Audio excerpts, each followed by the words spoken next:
पालकमंत्री जयकुमार रावल यांच्या हस्तक्षेपामुळे बेशिस्त पीएसआयची तडकाफडकी बदली. साक्रीच्या पत्रकारांच्या लढ्याला यश. प्रतिनिधी चंद्रशेखर अहिरराव, धुळे. साक्री तालुक्यातील ग्रामीण पत्रकारांच्या एकजूट लढ्याला अखेर यश आले आहे. बेशिस्त आणि उर्मट वर्तन करणाऱ्या पोलीस उपनिरीक्षकाची, पीएसआयची, पालकमंत्री जयकुमार रावल यांच्या गांभीर्याने दखल घेऊन केलेल्या कारवाईमुळे तडकाफडकी बदली करण्यात आली आहे. साक्री तालुका पत्रकार समन्वय समितीने या पीएसआयच्या विरोधात लाक्षणिक उपोषणाचा निर्णय घेतला होता.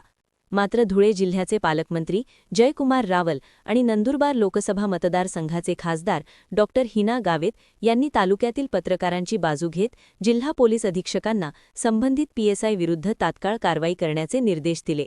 या हस्तक्षेपामुळे पीएसआयची उचलबांगडी करण्यात आली. पोलीस निरीक्षक वळवी आणि साक्री तालुक्याचे तहसीलदार सोनवणे यांच्या उपस्थितीत आज उपोषणाला स्थगिती देण्यात आली. पत्रकार समितीने पालकमंत्र्यांच्या या भूमिकेचे स्वागत केले आहे.